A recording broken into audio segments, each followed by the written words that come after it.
አዲስ ልዩ የመዝናኛ ፕሮግራማችሁ ሁሉ አዲስ ቀጥሏል። የመጨረሻው ወሬ ላይ ደርሰናል።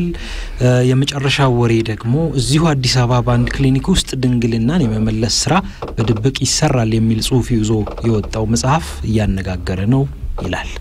ይሄ አነጋጋሪ መጽሐፍ እንግዲህ በአቤል አለማየሁ ተጽፎ የቀረበ ነው። የዘመኑ ሴራ ይላል።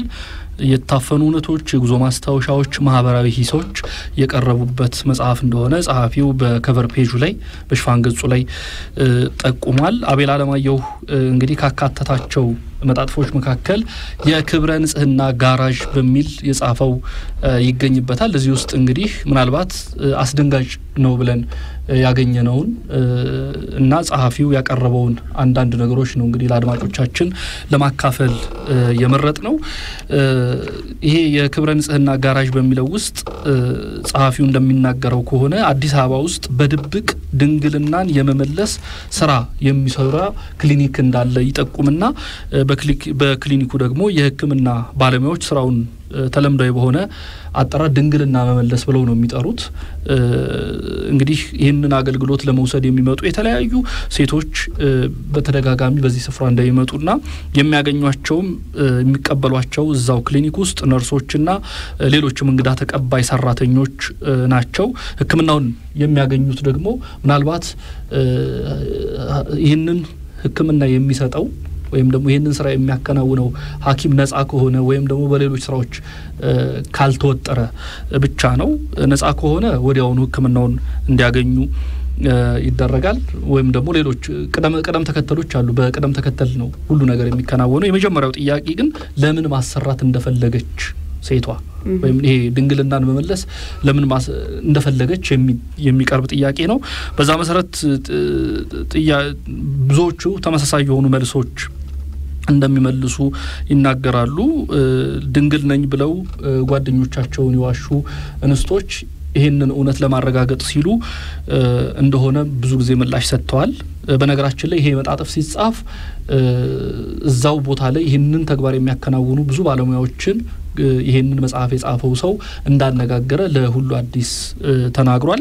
ከዚህ በተጨማሪ ቦታውም ላይ ደግሞ የተወሰኑ የምርመራ ስራዎችን በተለያዩ መንገዶች እንደሰራ ነግሮናል። ጽሑፉን ካገኘን በኋላ ደራሲውንም አናግረነው ጸሐፊውን አናግረነው ስለነበር ማለት ነው።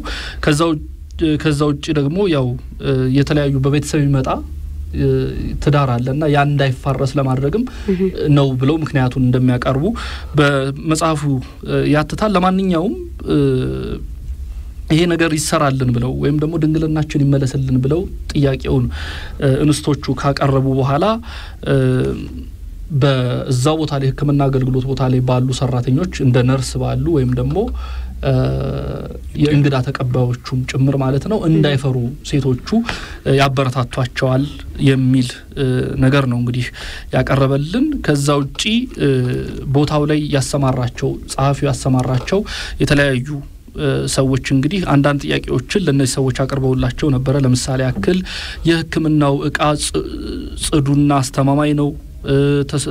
ተሰርቶ ወዲያው ወደ ቤቱ መሄድ ይቻላል? ስራው ከተከናወነ በኋላ ከፍተኛ የህመም ስሜት አለው የመሳሰሉ የሚሉ ጥያቄዎች ተነስተው ነርሶቹና የሕክምና ባለሙያው እዛ ያለው ማለት ነው የሚሰጡት ምላሽ አዎንታዊ እንደሆነ ነው በጽሁፉ የተካተተው። ከዛም እንግዲህ ሕክምናውን ለማድረግ በክሊኒኩ ተተምኖ የተቀመጠ ቁርጥ ዋጋ የለም። በዚህ መሰረት የደንበኛው መልክና ሁኔታ እየታየ ነው ዋጋ የሚወጣው። ከዛ በኋላ ታካሚዋ ወይም ደግሞ ይህንን አገልግሎት እንድታገኝ ምንድነው አገልግሎቱን ለማግኘት የጠየቀችው ልጅ አገልግሎቱን በቅደም ተከተል እንድታገኝ ይደረጋል ማለት ነው። ዋጋውን በተመለከተ በዚህ መጽሐፍ ላይ በተገለጸው መሰረት የዛሬ 5 አመት ገደማ 1200 ብር ነው የነበረው። አሁን ግን እስከ 4000 ብር እንደደረሰ ተናግሯልና ይሄ ሁኔታ በጣም አስጊ ምናልባትም አስቸጋሪ ሁኔታ ውስጥ እንስቶቻችንን የሚከቶ ነው ስላገኘነው ነው ዛሬ ማቅረብ የመረጥነው። አስቸጋሪም ነው።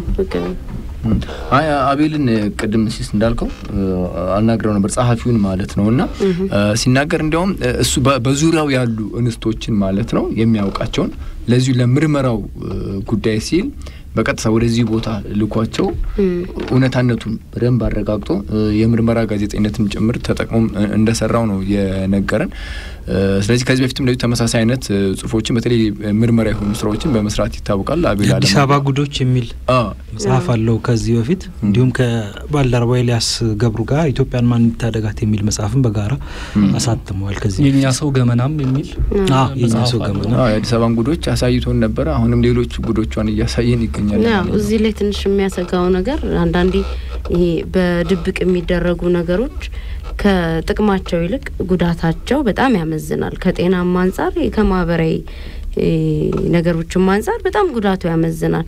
ከዛ ውጭ አሁን ወደ ሕክምናው ብትሄድ በሕክምናው የተረጋገጠለት ይሄ ነው ተብሎ የተቀመጠ ድንግልናን ለመመለስ የሚደረግ ምንም አይነት ሕክምና የለም እኔ በማውቀው ደረጃና በእርግጠኝነት እንደዚህ አይነት መንገዶች እንግዲህ ህጋዊ ባልሆነ መንገድም ከዛ በተጨማሪ ደግሞ ጤናማ የሆነ መንገድን ተከትሎ አይደለም ሊደረግ የሚችለውና ምን ያህል ስነልቦና ላይ ሊፈጥር የሚችለውን ስጋት አስበው ከዛ በተጨማሪ ራስን ልትዋሸው ደግሞ ማትችላቸው ነገሮች አሉ ከሚደርስበት አካላዊ ጉዳት ውጪ ማለት ነው።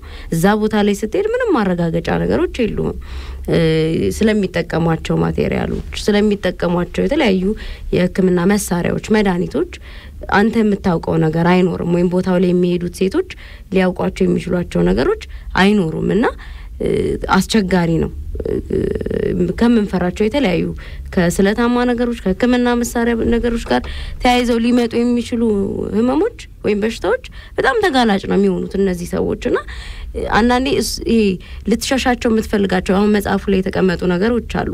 በቤተሰብ የሚመጡ ጋብቻዎችን ቤተሰብ ለልጁ የሚሰጠው ቦታ አለ። ልጄ እንደዚህ ነች ምንም አታውቅም እንደዚህ አይነት ነገሮችን በማህበረሰባችን ውስጥ ድንግልና የሚሰጠው ቦታ አለና ያንን ጠብቀህ መቆየት ወይም ጠብቆ መቆየት አለመቻልና ያን ነገር ደግሞ ካመለጥክ በኋላ ወይም ደግሞ ከሄደ በኋላ ድጋሚ ለመመለስ ብለህ ውስጥህ ያወቀው የምትሄድባቸው መንገዶች የተሻሉ ናቸው ብዬ አላስብም ከጤናማ አንፃር ማለት ነው።